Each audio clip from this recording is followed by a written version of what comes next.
বরকত শব্দের অর্থ হলো কল্যাণ বেশি হওয়া, যে কোনো কিছুতে আল্লাহর পক্ষ থেকে কল্যাণ যুক্ত হওয়া, এটা হলো বরকত। দুনিয়ার যে কোনো বস্তুতে যখন আল্লাহ সুবহানাহু ওয়া তাআলার পক্ষ থেকে কল্যাণ যুক্ত হয়, বিষয়টা যখন কল্যাণকর হয়ে যায়, উপকারী হয়ে যায়, তখন সেটা পরিমাণে অনেক অল্প হলেও আমাদের জন্য সেটা অনেক বেশি উপকার বয়ে আনে। অনেকে অনেক দীর্ঘ হায়াত পাইছেন, কিন্তু দীর্ঘ হায়াতে তেমন কিছু করার সুযোগ পান নাই, তার মানে জীবনে বরকত হয় নাই। অনেকে প্রচুর পরিমাণ সম্পদ কামাই করেছেন, কিন্তু সেই সম্পদ থেকে কোনো হিসাব খুঁজে পাচ্ছেন না যে কোথায় কি করলেন, বরকত নাই। অনেকে দেখা যাচ্ছে যে অনেক কাজ করেছেন, কিন্তু ফলাফল দেখা যাচ্ছে খুব বেশি একটা দৃশ্যমান না, তার মানে বরকত নাই। এর বিপরীতে দেখা যায় একজন অল্প কামাই করছে, মাশাআল্লাহ, এর ভিতরে সে অনেক কিছু করে ফেলেছে। কারণ হলো তার এই কামাইতে কি ছিল? বরকত ছিল। এই কামাইতে আল্লাহ সুবহানাহু ওয়া তাআলার পক্ষ থেকে কল্যাণ ছিল। অতএব আমাদের জীবনে, আমাদের আমলে, আমাদের রুজিতে, আমাদের ইনকামে, আমাদের সন্তান সন্ততিতে, আমাদের সব কিছুতে আল্লাহ সুবহানাহু ওয়া তাআলার পক্ষ থেকে বরকত আসবে। বেশ কিছু আমল আছে, সে আমলগুলো করলে এগুলোকে আমরা এক কথায় বলতে পারি বরকতের 10টি চাবি। এই চাবিগুলো যদি আমরা ব্যবহার করি, তাহলে ইনশাআল্লাহ বিইذনিল্লাহ আমাদের জীবন বরকতময় হয়ে যাবে। তার ভিতরে 1 নম্বরের চাবি হলো বরকতের ঈমান এবং তাকওয়া। প্রিয় ভাইয়েরা, যখন ঈমান এবং তাকওয়া কারোর মধ্যে থাকে, তখন আল্লাহ সুবহানাহু ওয়া তাআলার পক্ষ থেকে বরকতের বারিধারা তার প্রতি বর্ষণ হতে থাকে। আল্লাহ সুবহানাহু ওয়া তাআলা কোরআন কারীমে বলেছেন, ওয়ালাউ আন্না আহলাল কুরা আমানু ওয়াত্তাকাউ লাফাতাহনা আলাইহিম বারাকাতিম মিনাস সামাই ওয়াল আরদ। যদি কোনো জনপদের লোকেরা ঈমান আনে এবং তাকওয়া অবলম্বন করে, তাহলে আমি আসমান থেকে এবং জমিন থেকে, উপর থেকে নিচ থেকে, উভয় দিক থেকে বরকতের সমস্ত দুয়ার খুলে দেব। সম্মানিত ভাইরা, এই জন্যই দেখা যায় সারা পৃথিবীতে অন্য ধর্মের মানুষেরা, অমুসলিমেরা কোনো দিক থেকে অনেক বেশি সুখে শান্তিতে আছে বলে আমাদের কাছে মনে হয়, কিন্তু আসলে সুখে শান্তিতে খুব একটা নাই। বিভিন্ন জরিপ বলছে সুসাইড বা আত্মহত্যার পরিমাণ তাদের মধ্যে বেশি। আত্মহত্যা মানুষ তখনই করে যখন সুখের চাইতে দুঃখের পরিমাণ বেড়ে যায়, কিন্তু মুসলমানদের মধ্যে আত্মহত্যার পরিমাণ অনেক কম। মুসলমানরা বেশিরভাগই গরিব, অভাবী, তারপরেও তাদের মধ্যে আত্মহত্যার পরিমাণ কম। এটা একটা আলামত যে তাদের জীবনে কি আছে? বরকত আছে। কারণ ঈমান সামান্য হলেও আছে। আর যার জীবনে ঈমান নাই, তাকে দেখবেন যে অনেক আট্টালিকাতে সে আছে, সুখে শান্তির অনেক উপকরণ তার কাছে আছে, কিন্তু আসলে সুখ শান্তিতে খুব একটা সে নাই, কারণ তার জীবনে কি নাই? বরকত নাই।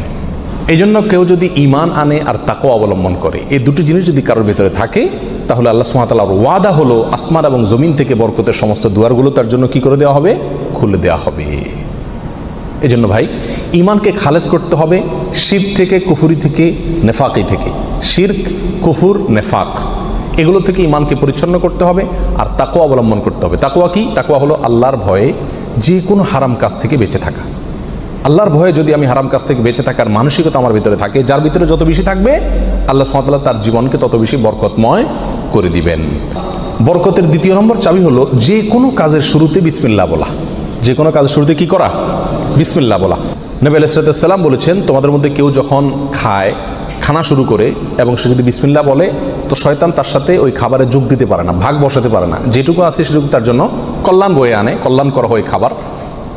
অনুরূপভাবে কেউ যদি বাসা বাড়িতে প্রবেশ করে, বিসমিল্লাহ বলে ঢুকে, তাহলে সেই ঢোকার সময় তার সাথে কি হতে পারে না? শয়তান যোগ দিতে পারে না। অনুরূপভাবে প্রত্যেকটা কাজে বান্দা যখন ভালো কাজে যখন বিসমিল্লাহ বলে শুরু করে, তখন শয়তান সে কাজে আর অংশগ্রহণ করতে পারে না। আর শয়তান যখন ইন্টারফেয়ার করতে পারে না, তাহলে আল্লাহ সুবহানাহু ওয়া তাআলার পক্ষ থেকে সেখানে বরকত আসা খুবই সহজ হয়ে যায়, এটাই স্বাভাবিক। অতএব বিসমিল্লাহর পরিমাণ বেশি বলা। 3 নম্বর বরকতের চাবি হলো ভাই কোরআনে কারিমের সাথে সম্পৃক্ততা বাড়ানো। যে যত বেশি কোরআনের সাথে সম্পর্ক গড়বে, তার জীবনে তত বেশি বরকত নেমে আসবে। যে ঘরে কোরআন তেলাওয়াত হবে, কোরআনের চর্চা হবে, কোরআনের শেখা হবে, কোরআন বুঝাবুঝি হবে, কোরআনের উপর আমল করার প্রবণতা থাকবে, অভ্যাস থাকবে, সেই ঘরে আল্লাহ সুবহানাহু ওয়া তাআলার বরকত তত বেশি আসবে। আল্লাহ সুবহানাহু ওয়া তাআলা কোরআন কারীমের ভিতরে বলেছেন, ওয়াহাদা কিতাবুন আনজালনাহু মুবারাক। কোরআনে কারীমকে আল্লাহ সুবহানাহু ওয়া তাআলা কোরআনের বহু জায়গায় বলেছেন যে এটা কিতাবে মুবারাক। এই কোরআনটা হলো কি? বরকতময়। অতএব এর সাথে যে যত বেশি সম্পৃক্ত হবে, তত বেশি তার জীবন কি হবে? বরকতময় হয়ে যাবে। নবী আলাইহিস সালাম বলেছেন সহিহ মুসলিমের হাদিসে, ইন্নাল্লাহা ইয়ারফাউ বিহাযাল কিতাবি আকওয়ামা ওয়া ইয়াদাউ বিহি আখারিন। আল্লাহ তাআলা এই কিতাব দিয়ে বহু মানুষকে উপরে উঠাবেন, আবার বহু মানুষকে নিচে নামাবেন। অর্থাৎ এই কিতাব, কোরআন, এটাকে যারা ফলো করবে, আল্লাহ তাআলা তাদেরকে মর্যাদা বাড়াবেন, আর যারা ফলো করবে না তাদের মর্যাদা কমাবেন। বাহ্যিকভাবে মনে হবে সুখের সাগরে ভাসছে, আসলে দুঃখের কোনো অন্ত তাদের জীবনে থাকবে না। তাহলে বরকতের 3 নম্বর চাবি হলো কি? কোরআনের সাথে সম্পর্ক বেশি বেশি করা, কোরআন তেলাওয়াত করা, কোরআন বুঝা, কোরআন অনুযায়ী আমল করার চেষ্টা করা। যত বেশি যে করবে আল্লাহ তাআলা তার জীবনের প্রতিটা পদে পদে তত বেশি কি দিবেন? বরকত দান করবেন। বরকতের 4 নম্বর যে চাবি আছে সেটা হলো ভাই সাদাকা করা, দান করা। কি করা? দান করা, সাদাকা করা। সাদাকা এবং দান করলে বহু হাদিস থেকে বোঝা যায়, জানা যায় যে বিপদ আপদ দূর হয়ে যায়। আমাদের যে কোনো কাজ থেকে, যে কোনো অর্থকড়ি থেকে, যে কোনো উপার্জন থেকে আমাদের কল্যাণটা আসে না, এর একটা বড় কারণ হলো বিপদ এসে যায়। আমি একটা দোকানদারি শুরু করলাম, একটা বিপদ এসে গেল, তাহলে আমার সেখান থেকে কল্যাণটা আর আসলো না। তো বরকত যদি আপনি চান প্রত্যেকটা বস্তুতে, প্রত্যেকটা জিনিসে কল্যাণ আসুক, উপকার হোক জিনিসটা আপনার জন্য, ছোট চাকরি, অল্প আয়, ছোট ব্যবসা, এর ভিতরেই আল্লাহ তাআলা কল্যাণ দিয়ে দেখ। আপনি যদি চান তাহলে আপনাকে কী করতে হবে? সাদাকার অভ্যাস করতে হবে।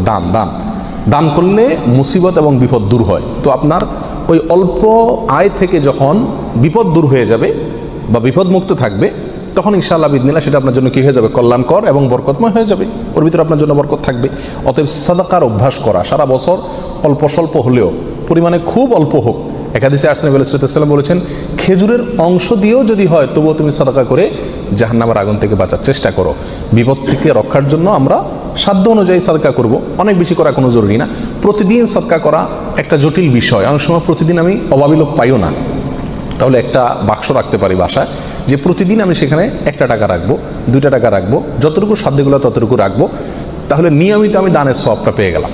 এই টাকাটা অভাবী লোকের, পরে কয়দিন পর পর খুলে আমি দিয়ে দিলাম মানুষকে। তাহলে প্রতিদিন সৎকার আমলটা হয়ে গেল। এবং সৎকার নিয়মিত করলে কি হয়? বরকত প্রত্যেকটা ক্ষেত্রে নেমে আসে। নাম্বার 5, বরকতের 5 নম্বর চাবি হলো ভাই আত্মীয় স্বজনের সাথে সম্পর্ক ভালো রাখা। এটা বহুল পরীক্ষিত একটি আমল ভাই।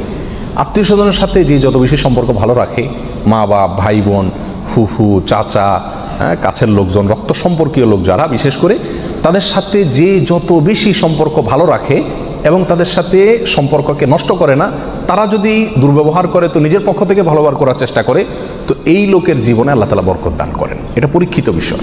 অতএব এই চাবিটি বরকতের, এটা খুবই গুরুত্বপূর্ণ। 5 নম্বর, অর্থাৎ আত্মীয় স্বজনের সাথে, রক্ত সম্পর্কীয় লোকদের সাথে কী করতে হবে? সম্পর্ক সবসময় বিল্ড আপ করার চেষ্টা করতে হবে। তাদের খোঁজখবর নিতে হবে, সাধ্য অনুযায়ী তাদের পাশে দাঁড়াতে হবে। যদি পাশে দাঁড়াতে নাও পারেন, অন্তত সম্পর্কটাকে কী করতে হবে? ভালো রাখার চেষ্টা করে যেতে হবে। নাম্বার 6, বরকতের 6 নম্বর চাবি হলো ভাই সকালবেলায় ভোরে ভোরে কাজে যাওয়া। নবী আলাইহিস সালাম দোয়া করেছেন, আল্লাহুম্মা বারিক লি উম্মতি ফি বুকুরিহা, আল্লাহ আমার উম্মতকে সকালবেলা আপনি বরকত দান করবেন। অন্য এক রওয়ায়াতে আসছে বুরিক লি উম্মতি ফি বুকুরিহা, তিনি বলেছেন আমার উম্মতের জন্য সকালবেলার সময়টাতে বরকত দেওয়া হয়েছে। অতএব সকালের সময়টাতে আপনি ঘুমায় থাকেন, তাহলে বরকত কোত্থেকে আসবে? এই টাইমটাতে কাজ করতে হবে। এবং কিছু কিছু কাজ আছে, কিছু কিছু পেশা আছে যে সকালবেলা করার মতন, আপনি মার্কেটে দোকান আছে, সকালে ভোরে খোলার সিস্টেম নাই, তাহলে সেটা তো আপনি খুলবেন না। কিন্তু অন্তত তার প্রস্তুতি, প্রাক প্রস্তুতিগুলো সকাল থেকে হয়ে যাওয়া উচিত। এবং সকালের টাইমটা আসলে ঘুমের কোনো উপযুক্ত টাইম না। আপনি রাতে ভালো করে ঘুমান, বেশি করে ঘুমান, সকালে ঘুমাবেন না, দুপুরে ঘুমান, কিন্তু সকালে ঘুম এটা কোনো প্রশংসনীয় ঘুম নয়, স্বাস্থ্যের জন্য ভালো নয়, ইসলামী দৃষ্টি থেকেও খুব বেশি প্রশংসনীয় নয়। এই জন্য সকালবেলা যদি কাজে বের হওয়া যায় তাহলে ইনশাআল্লাহ জীবনে কি আসবে? বরকত আসবে। যে কাজই করেন আপনি সকালবেলা, সেই কাজে আল্লাহ তাআলা কি দিবেন? বরকত দান করবেন। নাম্বার 7, বরকতের 7 নম্বর চাবি হলো ভাই নিজে 5 ওয়াক্ত সালাত আদায় করতে হবে এবং পরিবারের লোকদেরকে সালাতের নির্দেশ করতে হবে। বহু লোক নিজে নামাজ পড়ে, কিন্তু বাচ্চা কাচ্চা, ফ্যামিলির লোকজন তারা নামাজ পড়ছে কিনা সে বিষয়ে কি করে না? খবর রাখে না।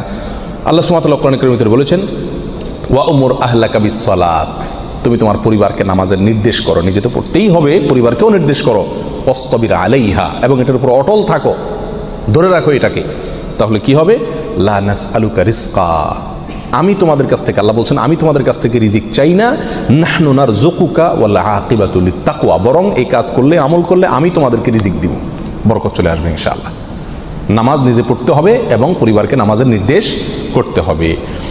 নাম্বার 8, বরকতের 8 নম্বর চাবি হলো ভাই তাওয়াক্কুল করা আল্লাহর উপরে, আল্লাহর উপরে ভরসা করা। মুমিন যত বেশি আল্লাহর উপরে ভরসা করবে, আল্লাহ তাআলা তত বেশি তাকে সাহায্য করবেন। আর আল্লাহর প্রতি ভরসা যত কমে যাবে, আস্থা যত কমে যাবে, নির্ভরতা যত কমে যাবে, দুনিয়ার কোনো বস্তুর প্রতি যখন আস্থা বেশি হয়ে যাবে, আল্লাহ তাআলা তাকে ওই বস্তুর হাতেই বেইজ্জত করে ছাড়েন। এটাই আল্লাহ সুবহানাহু ওয়া তাআলার সুন্নাহ। যার কারণে আল্লাহর প্রতি যে যত বেশি তাওয়াক্কুল করে, আল্লাহ তাআলা তাকে তত বেশি উদ্ধার করেন এবং সাহায্য করেন। বরকতের জন্য এটা একটা অন্যতম উপায়। যে যত বেশি আল্লাহর উপরে ভরসা করবে, বিশেষ করে রিজিকের ব্যাপারে, তত বেশি আল্লাহ সুবহানাহু ওয়া তাআলার পক্ষ থেকে কী আসবে? বরকত আসবে। একটু কোনো কারণে আমাদের ইনকামের উপরে চাপ আসলে, প্রেশার আসলে আমরা অস্থির হয়ে যাই, হাউতাশ হয়ে যায়, নিরাশ হয়ে যায়। অনেকে তো আজেবাজে মন্তব্য করা শুরু করি, আল্লাহর উপর তাওয়াক্কুল থাকে না। তো আসবে কোত্থেকে রিজিক? রিজিক আসবে তখন যদি আল্লাহর উপরে ভরসাটা পূর্ণ মাত্রায় থাকে। নবী আলাইহিস সালাতু ওয়াস সালাম বলেছেন, লাউ তাওয়াক্কালতুম আলাল্লাহি হাক্কা তাওয়াক্কুলিহি, আল্লাহর প্রতি যেরকম ভরসা রাখা দরকার, যেরকম আস্থা রাখা দরকার, তোমরা যদি সেই মাপের আস্থা রাখতে পারো, নির্ভরতা আল্লাহর উপরে তোমরা রাখতে পারো, তাহলে কি হবে? লা রাযাকাকুম কামা ইয়ারযুকুত তাইর, আল্লাহ তাআলা পাখিকে যেভাবে রিজিক দেন তোমাদেরকে সেভাবে রিজিক দিবেন। সারপ্রাইজ রিজিক, কল্পনাও করতে পারবে না কোথায় আল্লাহ রিজিকের ব্যবস্থা করে রাখছে। এরকম বরকত জীবনে নেমে আসবে যদি কি করা হয়? আল্লাহর উপরে পরিপূর্ণ তাকওয়া, এই তাওয়াক্কুল অবলম্বন করা হয়। বরকতের জন্য 9 নম্বর আমল হলো বেশি বেশি ইস্তেগফার করা। কি করা ভাই? ইস্তেগফার করা। ইস্তেগফার, উঠতে চলতে ফিরতে সব সময় ইস্তেগফার করা। আস্তাগফিরুল্লাহ ওয়া আতুবু ইলাইহি, আস্তাগফিরুল্লাহাল্লাযী লা ইলাহা ইল্লা হুয়াল হাইয়ুল কাইয়্যুম ওয়া আতুবু ইলাইহি, অথবা সাইয়্যিদুল ইস্তেগফার পড়া। কিচ্ছু না পারেন শুধু আস্তাগফিরুল্লাহ পড়া, আস্তাগফিরুল্লাহ আস্তাগফিরুল্লাহ আস্তাগফিরুল্লাহ ওয়া আতুবু ইলাইহি, এতটুকু পড়া। এবং যখন পড়বেন অর্থ বুঝে পড়বেন। আল্লাহর কাছে ক্ষমা চাচ্ছেন আপনি, আর ক্ষমা চাইলে ক্ষমা চাওয়ার মোড থাকে আলাদা। একটা মানুষের কাছে যখন মাপ চান আপনি, তখন মাপ চাওয়ার মোড ভিন্ন থাকে না? আস্তাগফিরুল্লাহ যখন বলবো তখন নিজের অপরাধের কথা স্মরণ করে, অথবা আমি যে বহু অপরাধ করি সেই কথাটা মনে করে আল্লাহর কাছে ক্ষমা চাইব। যত বেশি ইস্তেগফার করব তত বেশি রিজিক আসবে। সূরা নূহের ভিতরে আল্লাহ সুবহানাহু ওয়া তাআলা আল্লাহ নবী নূহ আলাইহিস সালাম সম্পর্কে বলেছেন যে নূহ আলাইহিস সালাম বলেছেন তার জাতিকে, ফাকুলতুস্তাগফিরু রাব্বাকুম ইন্নাহু কানা গাফফারা। তিনি বলেন, আমি আমার জাতিকে বলেছিলাম তোমরা তোমাদের রবের ইস্তেগফার করো, তোমাদের রব ক্ষমাশীল। তাহলে কি হবে? ইস্তেগফার করলে 1 নম্বর তিনি ক্ষমা করবেন, তারপরে ওয়ায়ুমদিদুকুম বিআমওয়ালিন ওয়া বানিন ওয়া ইয়াজআল লাকুম জান্নাতিন ওয়া ইয়াজআল লাকুম আনহারা। সম্পদ এবং সন্তান, পরিবার, এই দুইটা দিয়ে তোমাদেরকে শক্তিশালী করবেন, রিচ করে দিবেন, সমৃদ্ধ করে দিবেন। ওয়া ইয়াজআল লাকুম জান্নাতিন ওয়া ইয়াজআল লাকুম আনহারা, তোমাদের জন্য বাগবাগিচা দিবেন এবং নহর প্রশোভন দান করবেন, অর্থাৎ রুজি রুটির বরকত দান করবেন। সম্মানিত ভাই বন্ধুগণ, তাহলে ইস্তেগফার করলে রুটি রুজির বরকত হয়, সম্পদে আপনার বরকত হয়, সন্তানে বরকত হয়, পরিবারে বরকত হয়। অতএব ইস্তেগফার বেশি বেশি করতে থাকতে হবে। নবী আলাইহিস সালাম বলেছেন, মাল্লাজিম আল ইস্তেগফার, যে ব্যক্তি ইস্তেগফারকে ধরে রাখবে, সবসময় নিয়মিত ইস্তেগফার করবে, জাআলাল্লাহু মিন কুল্লি যিকিন মাখরাজা, সকল কঠিন মুহূর্ত থেকে বের হওয়ার জন্য আল্লাহ তাআলা তাকে পথ দেখাই দিবেন।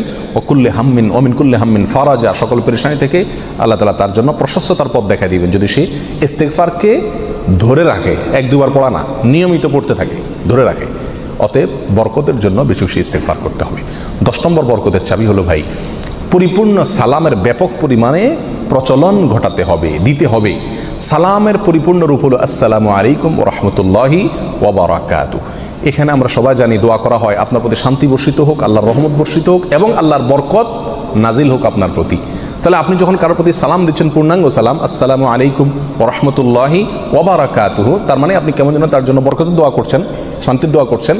আর হাদিসে আসছে, কোনো মুসলিমের জন্য যদি আপনি বরকতের দোয়া করেন বা যে কোনো দোয়া করেন, তো ফেরেশতা আপনার জন্য দোয়া করে আল্লাহ এই বান্দাকেও আপনি দান করেন। তাছাড়া যাকে সালাম দিবেন তিনিও জবাব দিবেন। আপনি যেহেতু অবারাকাতু পর্যন্ত পড়বেন, তার জন্য উচিত হবে অবারাকাতু পর্যন্ত দেওয়া। সালাম যতটুকু দেওয়া হয় পরিপূর্ণ কমপক্ষে অতটুকু দিতে হয়। অতএব যত বেশি সালাম দেওয়া হবে তত বেশি ফেরেশতা আমার জন্য বরকতের দোয়া করবে, আর যাকে সালাম দিচ্ছি তিনিও করবেন। তাহলে সালামের প্রচলন ব্যাপক পরিমাণে যদি করতে পারি, তাহলে আমাদের জীবনে কি আসবে ভাই?